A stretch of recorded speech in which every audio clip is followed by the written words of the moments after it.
Hi, everyone. Thanks for joining us this evening, whether you're here live or whether you're watching the recording. We really appreciate you joining us. And tonight we are going to revisit a little bit some of what we covered last time that we met, which was actually in November because December was a short month. And with our holiday follow-up, we're going to kind of go back and take a quick look at a little bit of that. But tonight I'm going to focus on your phone photos, not really from cleaning up, not really from working on them in a major way, but really for some time to give you some confidence about them. So it's not really about fixing everything or organizing everything that's on your phone, because for some of us that might take longer than one evening. But it's actually about understanding what's happening with your phone photos and why it sometimes is really frustrating and how to take back a little bit of control. So I'm going to start with a little bit of awareness, then move into a couple of actions. And I'm hoping that tonight you're going to leave understanding your phone a little bit better than when you arrived. But first, I want to ask for those of you who were here last time in November, which is really hard, did you use the holiday planner? And I'm going to put it up on the screen. So we talked in November a little bit about some being intentional with our holiday photos, thinking about the things that you wanted to take some photographs of and some things that you might have been interested in that you hadn't taken photos of before, being it people or spaces or traditions or activities, decorations, food, things like that. So we had a really good conversation about a lot of this when we were here in November, and I don't know if anybody can remember any of it, but just thinking about, did you have a chance to use it? Did it change how you took your photos? Is there something that you're really glad that you ended up capturing? And if anybody has anything that they would be willing to share, I'd love to hear it. And I can share. For me, I did capture a few things around here locally because I anticipate that we are going to be moving. So I wanted to be sure that I captured things in this house and things with my daughter. She was home up here for the holidays, which was also nice. So definitely some times that we were trying to capture and enjoy the moment. So does anybody have anything from last time? Everyone's really quiet tonight. All right. So then we'll move on. So there are so many times where I think even when we are taking our photos and we're being intentional and we use tools or we use planners, that our phones can be just really frustrating. And that disconnect between you want to capture the right things, but things aren't working the way you're supposed to. And that's what I really wanted to focus on tonight. So just a reminder that our phones are really amazing, but it's important to remember what they're designed to and optimized for, because they're built for convenience, they're built for speed, they're built for automation, they're built for saving space. They're really not designed for long-term things like photo safety, preservation, explanation, telling stories. And even though sometimes convenience feels like it's safe because we've got things syncing automatically, they show up on all of our devices, it feels like everything's protected until it isn't. So the problem really isn't that phones are bad.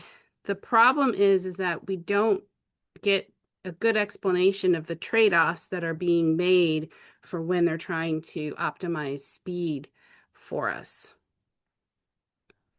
So most of our frustration comes from this mental model that we have in our minds about the completely different system that really doesn't exist now. So for years, photos lived on film or memory cards or a camera or a computer. You could take the card out, you could put it in a drawer, you could put it in a box. You knew that the photos were on there. But phones don't work that way, but yet our brains still kind of expect that they do. So when the syncing is on, your phone isn't really the container that's holding on to the photos. It's more like a window into the account. And that is kind of a very subtle thing, but it explains a lot of confusion people think about today. Because to be fair, phones used to work more like memory cards. All of our cameras on our phone used to have the photos sitting on our phone, and you had to delete photos to add more when your memory on your phone got full. And we didn't, as the users, didn't really realize that the companies were actually changing things behind the scenes, but they didn't end up putting up a big, huge sign saying, we're changing how your photos are being stored. They're really not physically on your devices anymore. And so we didn't realize that this was changing on us. So the mental model that we have in our minds, especially if we've seen this transition, it changed, but we didn't realize it. So phones really quietly shifted from being containers that held on to our photos to being like portals into the cloud storage that actually holds your photos. So I'm hoping that imagery kind of makes sense to people. And this leads us to one of the issues that ends up being a problem, because people's like, I didn't delete anything, but the photos are gone. And most of the time that's actually can be very true, because we find that photos don't tend to get lost in a big moment where you actually press the wrong button. In the old days, we would press the wrong button and things would vanish and we'd struggle to try to get them back, but that doesn't tend to happen right now. But now it happens more often due to things like synchronizing, optimization, account changes, or settings that you didn't even know that you had agreed to and didn't know that they were active. And for me personally, I realized in December of 2024 that about 3,000 photos had disappeared from my iCloud, and they were random numbers. They weren't sequential. It wasn't one whole album. I didn't delete them. I didn't know they were gone. I just went looking for them. And then I realized later that they were gone. And that's kind of how it works for most people, because you usually discover that something's missing, or you're like, I'm sure I took photos of that event, that wedding, that trip, those people, and you can't find them. But it's really hard to track down, when did they actually disappear? And what I think makes it so upsetting or frustrating is that not only are the photos gone, but you don't even know how or when or why it happened. And that makes it really frustrating for the end user. So if you haven't been there yet, I feel you're very fortunate, because it's really hard when that does happen. So when it does happen to you, I just want to, acknowledge the fact that photo loss is something that's real. It's different from losing other files, because it's not just like a document. It's the memories of the people, the connections, the event. They tell part of our story. Now, there are some photos that you could care less about losing, probably those pictures that you took of the screenshot of your grocery list. It's okay to have lost that. But there are photos that are really precious to you, of people in your world, people in your life, events that you've experienced. And when they're gone and you can't get them back, it's really disappointing. So not only do you feel disappointed, but you can feel very unsettled.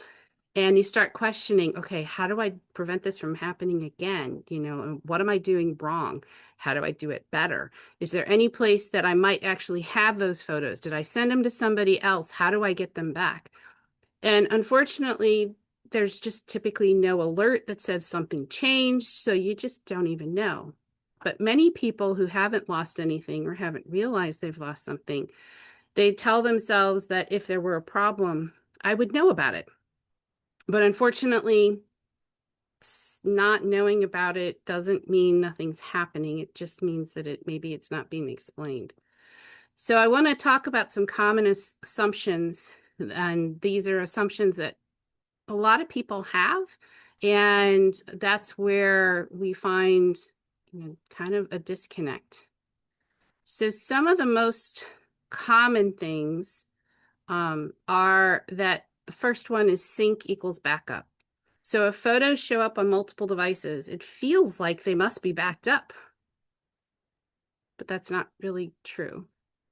Second, if something is backed up, we assume that it's protected for the long term. And again, that's not necessarily true either. And third is that if something's been fine for years, we assume it's going to continue to be fine. And so therefore, it will be fine indefinitely into the future. So the challenge is that each of these assumptions, they feel logical, but they're not quite complete. And it's tricky, I think, because they don't come from carelessness. They come from systems that we thought we trusted, and they were designed to be seamless. So just to kind of review, syncing is a convenience job. All three of these things actually have different jobs and different roles. Syncing is a convenience thing. It allows photos to be available on multiple devices. It's fast and it feels reassuring, but it doesn't actually protect against everything. And part of the reason it's fast is because it is compressed. So in order to make it available quick and easy, it has to be compressed because it can't be huge and have it be fast.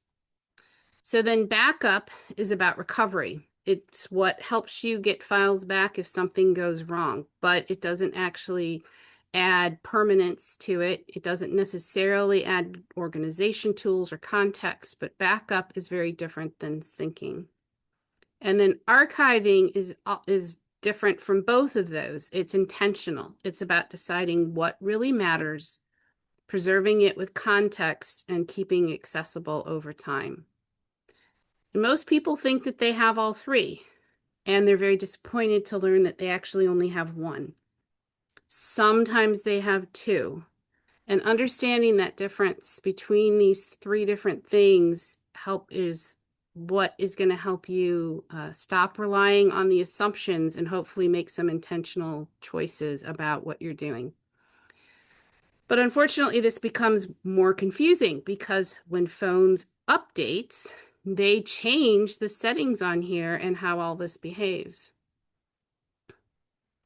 So when people have their phones update the systems, the operating systems, and then they look at their settings, they're like, wait a minute, I know I changed that setting. Why is it back?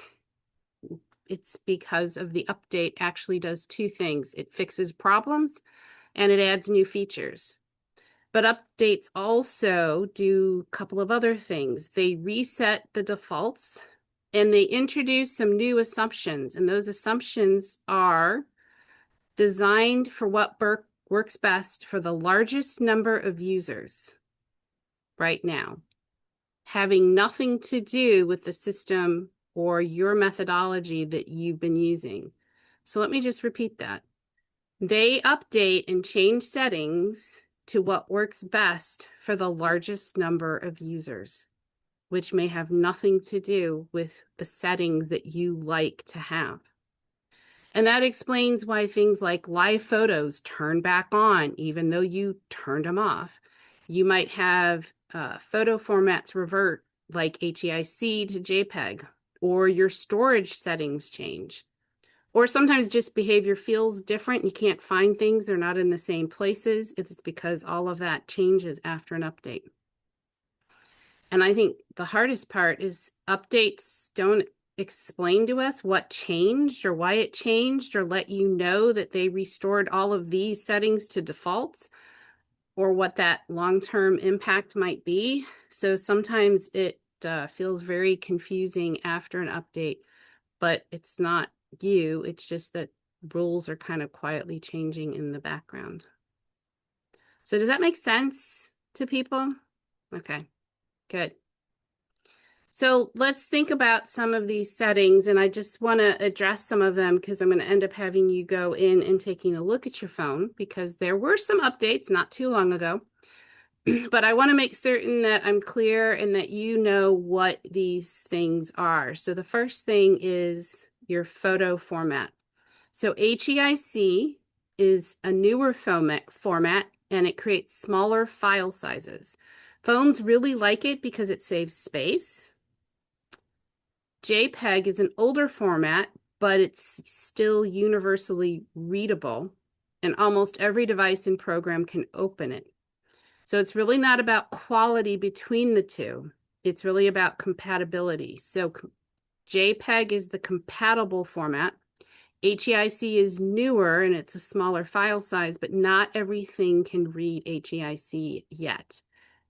We kind of anticipated a few years ago that they might get to the point where HEIC was the standard, but it is not yet because I think there's just way too much coding involved in order to get HEIC read on every platform and in every device and every application that people have images in. So the next is live or motion photos, and that depends on what type of operating system they call it, these two different things. So these aren't just photos. They're actually a still image plus a short video clip. They take up more space because they've got a short video, and they sometimes behave differently when you edit or share them, because sometimes when you share a live or motion photo with somebody else, they don't actually get the video. But they're great for movements and they're great for action shots. So if you're trying to get some type of action shot with a person or with a sporting event or something like that, it's great because you can actually pick which of the individual images that made up that video is the one that you really want, which is great when you're trying to catch a kid like blowing out candles or running or walking or doing something, because you can actually pick the exact image. But they do take up more space because they are a video as well as an image. And then finally, optimizing storage. Optimizing storage means your phones may keep lower resolution versions on your device while the full resolution photos live in the cloud. It saves space on your phone. It speeds up your ability to actually see the images, but it also means that your phone's not really holding the best copy. So optimizing storage optimizes space, not the safety of your full resolution photos. So does that make sense? Those different terms, HEIC versus JPEG, live and motion photos, as well as optimizing storage. Does anybody here have any questions? No? Okay. Yeah, I do. Yes. So the photo setting, HEIC and JPEG, that is a setting on your phone or when Correct. you download? Oh, It is a setting on your phone for when you take a photo, which version, which format you're saving your photo in. okay. You can convert between the two. Right. There's many ways to convert between the two, but you should know which one your phone is saving in. Okay. Does that make sense? Yeah. And Yes? I think the default is It depends. HEIC, right? Yeah. And if you don't want it to be HEIC, you want to change it. But I think Androids recently, when they did their update, they did not default to HEIC, they defaulted to JPEG. So I Mm. think each company changes what they're doing depending on the update. So should So we have, oops, It's okay. go ahead. should we have our phone set on HEIC or JPEG? So it's really a personal preference, and actually I'm going to have you take a look. So my next slide was actually to go in and check your settings. So I'd like you to try to go into your phones, and everybody here is going to have a different phone setting, and at least check and see what your settings are. I will pause the recording, but you're gonna Under camera, right? Under Yes, camera. it's all under your camera. So you're going to check what your photo format is, check whether you've got live motion photos turned on, and whether you maybe have that optimizing storage. So I'm going to pause the recording if I can get to the button. Yeah, where are we going to? Okay, so 2 days later, after we are done actually looking at settings and asking questions, we're now back and ready to go on to the next thing. So if anybody's actually watching the recording and you actually catch me talking about that, send a message to me through Facebook, and I'll give you a little gift because then I'll know that you actually watched the recording.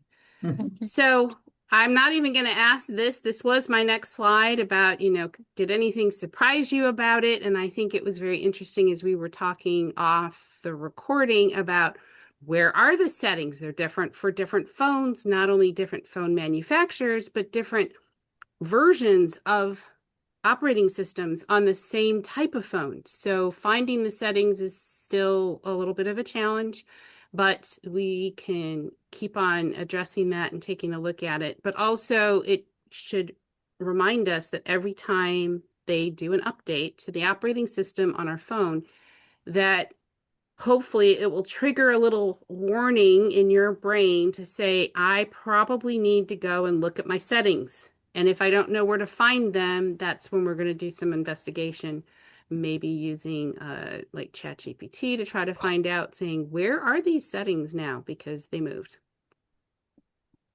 So just a reminder, and this is something that we did talk about, but one of the other common misunderstandings is that many people still think of their phone like a memory card. And while we did have a discussion that there are some phones that still have storage on their phone, it's also still limited. So if you have like 40,000 photos in your camera roll, the chances of you actually having a card in your phone that actually will save all of that is getting slimmer and slimmer all the time. So what they do is they have this syncing being turned on. So it's that kind of that window into your account. It's not totally separate, and they're identical because they're syncing. So if you're really not 100% sure what happens when you delete a photo off of your phone, I recommend not doing it until you can check to see if I delete that photo here, does it affect all my other devices? Does it affect my sync? Or does it not affect my sync? Because if you delete a photo off of one device and it's gone from all of your other, you know that it's a sync. You know that it's syncing between them. If it does not disappear from other devices, then you know that they're independent. So that's something to definitely check and be aware of whenever you're actually deleting things. And this is what I was talking about, right? Like, if I delete it from there, is it going to delete from, you know, where exactly is it? Where's the master? Correct. And who's the master and who's the slave is what it is, Well, right? Exactly. You And have you to, need to know. Kari, is it, so what you need to do is get all your photos uploaded to Forever, Marianne. Oh, I know that, and thank you. Well, then you Yeah, can and before delete. you delete, you really just want to be sure that you're not deleting your only copy if it's something that is important to you. So my thing was like, okay, if I go up to Forever and I put all my crap up in Forever, if I delete it from Forever, it's still on my phone. Yes. Yes. Yeah. So that's kind of your safety net in case you screw up, right? In case you screw up. And you also have a recycle bin. So you also essentially have a trash for a certain period of time, just like you do on your On your computer phone. or on other Yeah. devices, but you Mhm. have a recycle bin in your Forever account also, which you can go and recover when you go, oops, I did Yeah. not mean to do that. Yeah. Okay.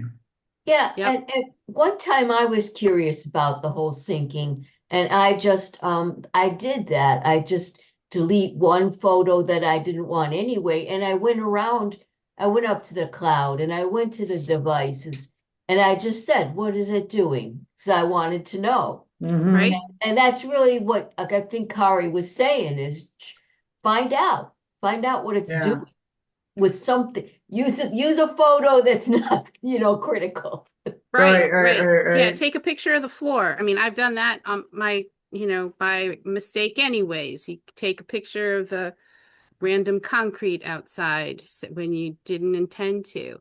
So it's always good to Mhm. do that, but also recognize that just because you do it today and you know what actually happens to the photo, that the operating system updates in 6 months, that it may not be exactly the same thing again. So before you go and delete hundreds of things, I would check it again and make certain when you sit down today that it actually is doing and working the way you think it does. But So but if you delete your Google photos and your iPhone photos, it has nothing to do with the Forever account, it right? has nothing to do with the Forever Nothing. account Yeah. because it is completely independent and they have 3 copies of it Yeah. as opposed to one automated, big, large Mhm. computer. Because I'm ready to delete all my Google photos. Google? Oh Yeah. my God, Ange. I All know, the- but they want more money and I just, everything's there. So, Yeah, that's gonna be a big move. That is a big move, and you have to take a good deep breath before you do that and make certain you're good. Yes, yes. All right. So I think I've talked a lot tonight about, photo loss is feelings unsettling because there's nothing that tells you that the behavior just changed or your storage settings are reset or things aren't where you thought they were. So just keep on reminding yourself and reminding other people about this because I think so many people don't realize this and then they get upset when they go looking for something. And it's just important to be aware because if you're not aware, you can get caught unawares, right? You can get caught and be blindsided by it. right. Yeah. So my original intent was to kind of think about taking a look at some of your holiday photos and kind of regrouping on what we were doing last time. And what I'd like you to kind of think about tonight with kind of the time we have remaining about what did you take photo or video wise over the past 6, 8 weeks that really matter to you? If you lost them, what would be the things that you would be really devastated to not have anymore? And think about what's the most meaningful that, and I'm picking this recent time because we kind of hopefully still remember what's happened in the past few weeks. It could be a challenge, but hopefully you still remember what happened over the holidays because that's something that you can actually go through and clean up and take a look at. So those are, kind of what I recommended and what I was going to have you kind of work on for a little bit is check a format. Check a format of something that you received from somebody. Did you get a text from some family member or from somebody else? Is it in the same format? What is the format? Can you check it? Do you know how to check it? Noticing live versus still photos. If you hold your finger down on those photos, do they move? Are they like a little video? Do you know? Can you see them? And maybe thinking about 5 photos that really truly matter and where are they living right now? Are they really on your phone? Are they just in syncing to your cloud storage? Are they really then only in one place? Or are they in multiple places so that if you did lose them, you know that I've got them backed up someplace else. So this is not really a right or wrong or a good or bad. This is actually just kind of thinking intentionally about some of the photos that we have and the photos that we've received lately. And I was talking and I didn't even change the slide that I was talking about because here I changed it on my other screen. So again, thinking about what holiday photos you have that are live versus still, what their format might be, choosing any that are really important to you and thinking and making a conscious thought about, are these just on my phone or in my sync? Are they in another place? Are they backed up in case I lost them? So you can kind of consider that. And I'm going to pause the recording. All right, so we've had quite a bit of conversation tonight, so it was a really good session with people. I'm hoping that everybody who participated tonight either hear live or watch the recording, gain some awareness about what your phone is doing, maybe some understanding as to why things change and why it's easy to get confused, but also gaining confidence because you're not relying on those assumptions, and, hopefully understanding gives you some empowerment, and that allows you to minimize the possibilities of you losing photos. So I always recommend choosing something to do, over the next month. So think some more about what we talked about tonight. If you didn't have some settings, you couldn't find them and things weren't working, that you can actually go and look for them. And if you need some help, I'm happy to help you. Think about moving whatever photos were really important to you from your holidays, about making certain that they're backed up and that they're truly backed up, and maybe writing down something that might be helpful. I do have, hopefully, there we go.